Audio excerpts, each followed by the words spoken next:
जय सिया राम सभी को। आज हमारा सत्संग चल रहा है। कुछ प्रश्न थे जो उनका उत्तर पूछेंगे। चलिए। कि जब तक ये सूरत को गगन मंडल में नहीं पहुंचाया जाएगा, यानी कि शरीर से काया से बाहर नहीं निकाला जाएगा, तब तक ये काया में ही अटका रहेगा। अंत समय में जब तक सूरत को अगर ठिकाना नहीं मिलेगा कि सूरत ठहरेगी कहाँ, तो वो काया से बाहर इस सूरत को कैसे निकाला जाए। तो जो गगन मंडल की यात्रा जो सूरत करेगी, तो वो जो कहाँ और उसको निकाला जाए और कैसे सूरत निकलेगी, इसके बारे में बताएं। साहेब बंदगी सत्य नाम से पहले तो ये जानना पड़ेगा कि ये सूरत आई कहाँ से है। जब तक उसको ये पता नहीं है कि ये सूरत कहाँ से आई और सूरत क्या है, और खाली प्रश्न जैसे पूछ लिया, ये पांच तत्व का जो शरीर है, इसमें आत्मा को ही सूरत बोलते हैं। आत्मा ही सूरत है और वो आत्मा जीव रूप में इसमें कैद हो गई। पांच तत्व के और तीन गुण के पिंजरे में कैद हो गई। अब ये तो कैद है, इसमें छूटे कैसे। जिस प्रकार से कोई अपराध करके कैदी जेल में बुझ जाता तो उसके लिए वकील करना पड़ता, वकील केस लड़ता और मजिस्ट्रेट का फैसला होता। तो इस सुरती का जो मजिस्ट्रेट है वो भी इस काया के अंदर है और वकील भी इसी के अंदर है। तो ज्ञान तो एक वकील है और विवेक जो है इसमें मजिस्ट्रेट है।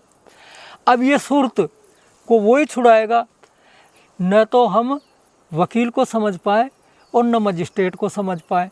अब इसमें विवेक तो मजिस्ट्रेट है और ज्ञान जो है वकील है, और सुरत काया में कैद पड़ी है। सही बात है। अब हमने सत्संग में जाएंगे तो ज्ञान चर्चा होगी, ज्ञान मिलेगा।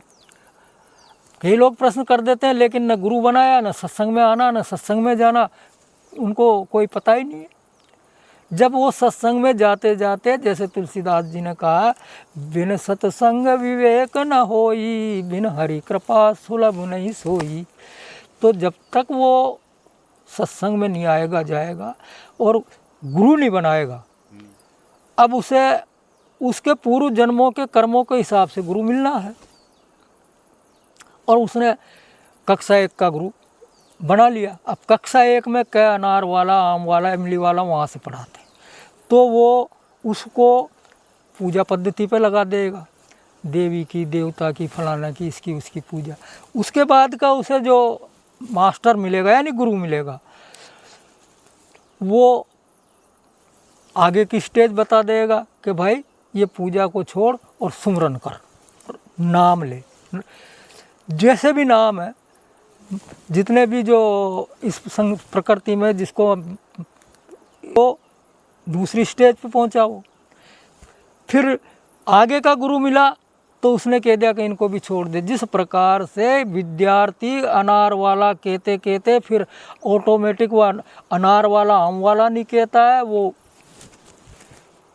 सीधा अक्षर बोलने चल जाता, फिर आगे की डिग्री में जाता तो फिर वो डिग्रियों में पहुंच जाता। इसी प्रकार से ये नाम ये उसको छूटते हुए चल जाते हैं, अजपा में पहुंच जाता है वो। तो उसकी स्टेज धीरे धीरे, और गुरु भी उसको अभी जो है अपने सनातन धर्म में इन गुरु लोगों ने उस शिष्य को बांध दिया कि अरे एक गुरु कर लियो, दूसरा गुरु मत कर भाई। एक दूसरा गुरु कर लियो, कक्षा 1 में एक गुरु से पढ़ाया, अब दूसरा गुरु के पास क्यों जाओ। भगवान दत्तात्रेय ने 24 गुरु बनाए थे, तो प्रमाण है ये। लेकिन फिर भी बेचारा किसी शिष्य ने दत्तात्रेय का सत्संग भी नहीं सुना और उसका इतिहास भी नहीं जाना, तो बंद कर जाता हो। यानी गुरु तो सब अपनी अपनी स्टेज है उनकी, और उस स्टेज के हिस्से जैसे एक चौपाई है, गुरु मेरे सभी बड़े अपनी अपनी ठोर, और शब्द विवेक की पार की सो माते की मोर। तो उस स्टेज का गुरु जब तक नहीं मिले, वो गुरु के प्रति भी लक्ष्य होना चाहिए। और मुख्य जब तक गुरु नहीं मिलेगा, जितने भी जो साधु संत महात्मा हुए हैं, वो गुरु क्यों बनाते भाई? सबने गुरु बनाया।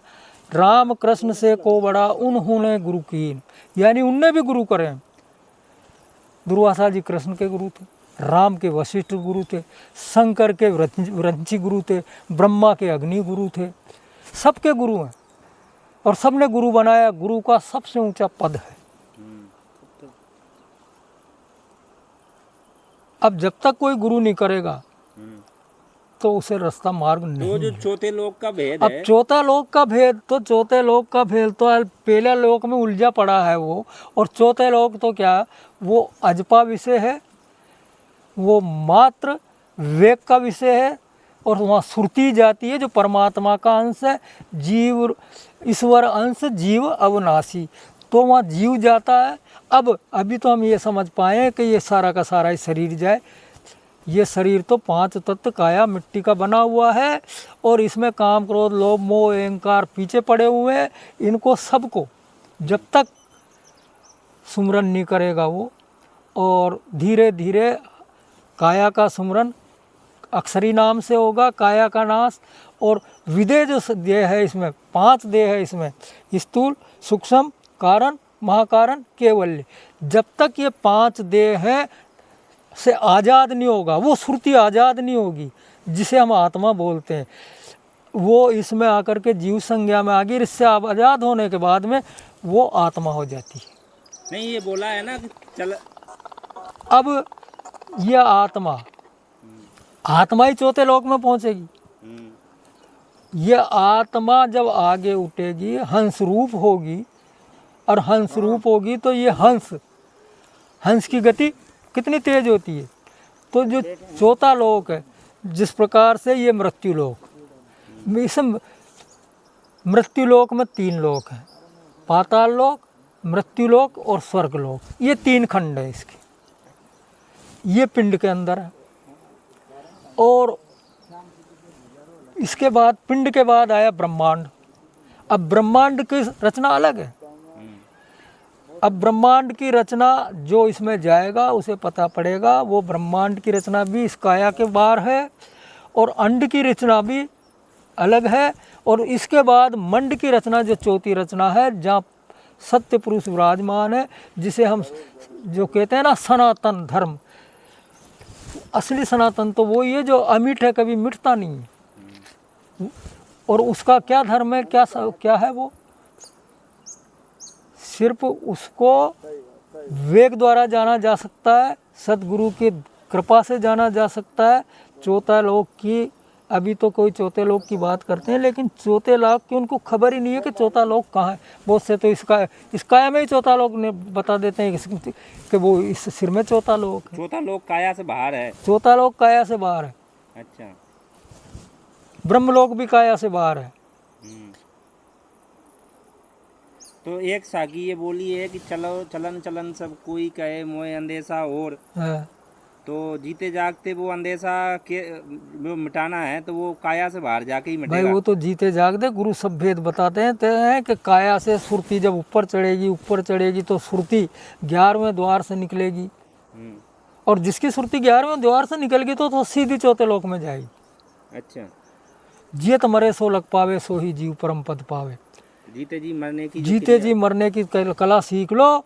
लोक अलोक शब्द है भाई, और जिन जाना तिन संशय जाई। अच्छा, जितने भी लोग हैं उस शब्द में, और शब्द अखंड है, अजर है, अमर है, शब्द कहीं बाहर नहीं है, शब्द अपने साथ निरंतर है। उस शब्द में समा जाओ तो चौथा लोक, शब्द ही चौथा लोक ले जाएगा। ये सब गुरु कृपा से होगा। सब गुरु कृपा से होगा। पहली जो भूमिका है वो 3, तब तक काया को नहीं जीता जाएगा, तब तक वो चौथे लोक में नहीं पहुंचेगा। पहले काया को गलाया जाएगा, वो 5 तत्व देहों को कतलाया जाएगा, जब तो जियत मरे सो लग पावे, मरने की कला जब ही आएगी उसको। और वो कला गुरु बताएंगे। वो गुरु बताएंगे। अभ्यास तो करते रहो, शब्द सुरती सुमरन का करते रहो, नाम का सुमरन करते रहो, और गुरु तो अंतर में प्रकट होकर बता देते हैं सब। वो तो सब सर्वव्यापी है गुरु, एक व्यापी तो है नहीं, वो तो सर्वव्यापी है। इसीलिए नाम सुमरन और शब्द सुरती योग ये अभ्यास निरंतर चलना चाहिए। इसके बगैर मंजिल तय नहीं हो सकती, न जीव मुक्त हो सकता। जियत मरे सो लग पावे, मरने की कला भी आ जाएगी। बार बार सदगुरु से प्रार्थना करते रहो, इसके अलावा कोई दूसरा रास्ता नहीं है। साहेब बंदगी सत्यनारायण।